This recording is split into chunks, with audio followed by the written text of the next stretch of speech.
বাতাসে শীতের ছোঁয়া লাগতেই জমে উঠেছে পিঠাপুলির দোকান। পাড়া মহল্লায় গড়ে ওঠা অস্থায়ী দোকানে দোকানে তৈরি হচ্ছে চিতই, ভাপা, পোয়া, পাটিসাপটার মতো মুখরোচক সব পিঠা।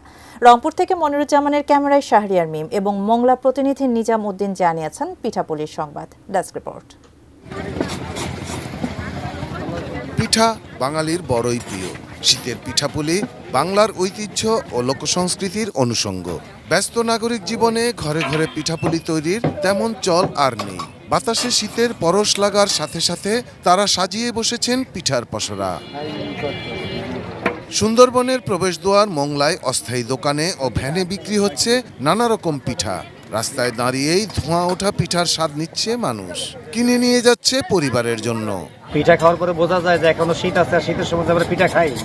এটা একটা ঐতিহ্য, সেই ঐতিহ্য এখনো আছে। মানে শীতের খাবার হিসাবেই পরিবার নিয়ে আসছি, খাবো।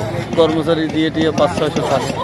অল্প পুঁজিতে চাল, নারকেল আর গুড় দিয়ে পিঠা তৈরি করে বিক্রি করছেন অনেক নিম্ন আয়ের মানুষ, সহযোগী পরিবারের সদস্যরাও। শীতের কটা দিন পিঠা ব্যবসার আয়ে চলবে সংসার। প্রশ্নটা স্বাস্থ্যসম্মত উপায়ে পিঠা তৈরি ও পরিবেশন। স্বাস্থ্যকর অল টাইম ফ্যামিলি কেক, সব সময় অল টাইম হেলদি লাইফ। যেন তারা স্বাস্থ্যকর পরিবেশে খাবারটা পরিবেশন বা পিঠাটা পরিবেশন করে এবং তারা যেন কোনো নিষিদ্ধ যে দ্রব্যের রাসায়নিক রয়েছে যেটা মানব স্বাস্থ্যের জন্য ক্ষতিকর, এরকম কোনো রাসায়নিক যেন তারা ব্যবহার না করে। পিঠাপুলির সঙ্গে জড়িয়ে আছে উৎসবের আমেজ। রংপুর শহরের গুরুত্বপূর্ণ সড়কের মোড়ে মোড়ে পিঠার অস্থায়ী দোকান। সন্ধ্যা নামলেই মিষ্টি ঘ্রাণ ছড়িয়ে পড়ে চারপাশে। পিঠা খাওয়ার ধুম চলে গভীর রাত পর্যন্ত। পিঠাপুলি ছাড়া তো বাঙালিদের শীতের আমেজ প্রকাশই পায় না। বাসায়ও করা হয়, কিন্তু আসলে সবাই এখানে মিলে একসাথে খাওয়ার মজাটা একটু অন্যরকম থাকে।